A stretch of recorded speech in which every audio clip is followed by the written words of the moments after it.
नमस्कार दोस्तों, आप सबका स्वागत है अपने YouTube channel value investing Gurukul में।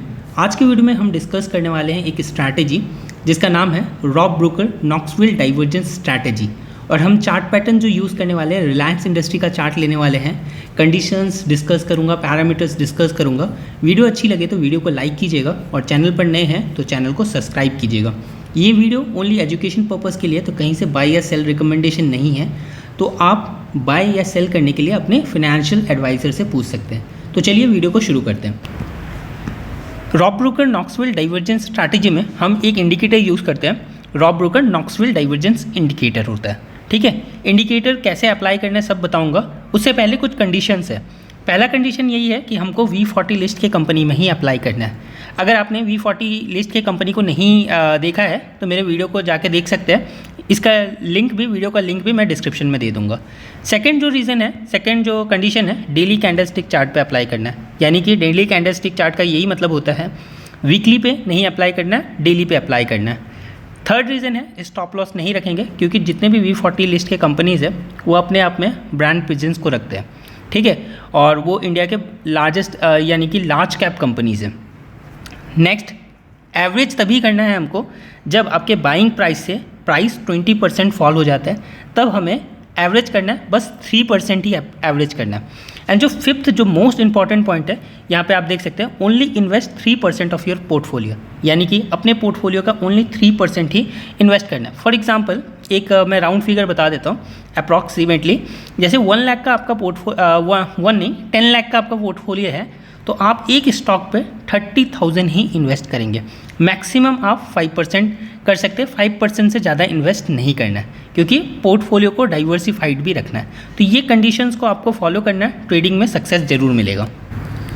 अब हम जानते हैं कि इंडिकेटर आपको कैसे अप्लाई करना है। तो आपको सबसे पहले ट्रेडिंग व्यू का एप्लीकेशन ओपन कर लेना है। यहाँ पे हमने रिलायंस इंडस्ट्री का एग्जाम्पल लिया है, तो यहाँ पर आप इंडिकेटर अप्लाई करेंगे। यहाँ पे आपको सर्च करना है Rob Broker Knoxville divergence strategy. अब रॉब ब्रोकर को सर्च करने के लिए RB भी सर्च कर दोगे तो यहाँ पे आ जाएगा Rob Broker Knoxville divergence strategy. इसको क्लिक करना है एंड देन स्टार पे क्लिक कर देना। इससे क्या होगा, ये इसका आपका सेव हो जाएगा ये, ठीक है। इसके बाद इसमें पैरामीटर्स में कुछ चेंज करने हैं। आपको इनपुट सेक्शन में जाना है। इनपुट सेक्शन में जाएंगे तो यहाँ पर बार्स बैक आप देख सकते हैं 150 का है, तो इसको 200 करना है। एंड देन RSI पीरियड्स है। RSI पीरियड जो 21 का था उसको आपको 14 करना है। मोमेंटम पीरियड को 20 रखेंगे, ओके कर देंगे। और कलर भी आप चेंज कर सकते हैं, लाइक कैंडल्स का ग्रीन एंड रेड है तो आपको इसको कलर का चेंज कर देंगे, ब्लू रख लेंगे एंड देन आप ओके कर देंगे। इसके बाद क्या है कि आपको 2 तरह का लाइन्स शो होगा, और इस लाइन को क्या कहते हैं, जैसे कि एक अपवर्ड फेसिंग लाइन है, जैसे आप यहाँ पे देख सकते हैं ये वाला जो लाइन है, तो ये लाइन आपका अप ट्रेंडिंग लाइन है, और ये डाउनवर्ड फेसिंग है तो ये डाउन ट्रेंडिंग लाइन है। तो यहाँ पे आप देख सकते हैं लाइंस के साइजेस कुछ भी हो सकते हैं। जैसे यहाँ पे छोटा लाइन है, डाउन ट्रेंडिंग लाइन छोटा है। यहाँ पे लाइन अप ट्रेंडिंग लाइन बड़े हैं, अप ट्रेंडिंग लाइन छोटे हैं। तो साइजेस मैटर नहीं करते हैं, ठीक है। लाइन का फॉर्मेशन होना जरूरी है। तो डाउन ट्रेंडिंग लाइन का फॉर्मेशन होना है, अप ट्रेंडिंग लाइन का फॉर्मेशन होना है। अब मैं इस वीडियो का सबसे इंपॉर्टेंट बात बता रहा हूँ कि बाय कैसे करेंगे। जैसे for example down trending line का फॉर्मेशन हुआ, ये हमारा फर्स्ट डाउन ट्रेंडिंग लाइन का फॉर्मेशन हुआ, देन ये अगेन फॉर्मेशन हुआ एंड अगेन फॉर्मेशन हुआ। तो मैं थर्ड के लिए, क्लियरिटी के लिए मैं बता देता हूँ, थर्ड वाला हमने डाउन ट्रेंडिंग लाइन कंसीडर किया। मान लो कुछ भी कंसीडर कर सकते हैं, फर्स्ट भी कंसीडर कर सकते हैं, सेकंड भी कंसीडर कर सकते हैं, ठीक है। लेकिन कंडीशन क्या है, जैसे ये डाउन ट्रेंडिंग लाइन का एक फॉर्मेशन हुआ, इसके बाद नेक्स्ट डे हमें बाय करना है। यहाँ पे बाइंग लेवल हो जाता है, तो ये आपका बाइंग लेवल हो जाता है। देन सेल कब करना है, जैसे पहला ही अप ट्रेंडिंग लाइन का फॉर्मेशन हुआ, ये हमारा एक अप ट्रेंडिंग लाइन का, फिर अगेन एक अप ट्रेंडिंग लाइन का फॉर्मेशन हुआ।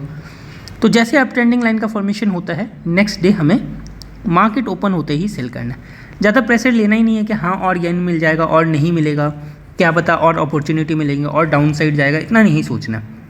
जस्ट आपका कंडीशन सेटिस्फाइड होते हैं तो यहाँ पे आपका बाइंग कंडीशन हो गया और यहाँ पे सेलिंग कंडीशन हो गया।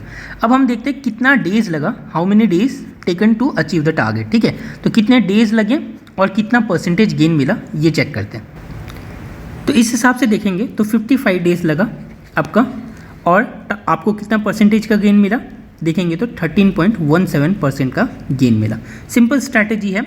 जैसे अपने डाउन ट्रेंडिंग लाइन पे फॉर्मेशन जैसा होता है आपको बाय करना है, देन अप ट्रेंडिंग लाइन का जैसे फॉर्मेशन होता है नेक्स्ट डे आपको सेल करना है। ये कंडीशंस है, आप देख सकते हैं 55 डेज 13% का रिटर्न।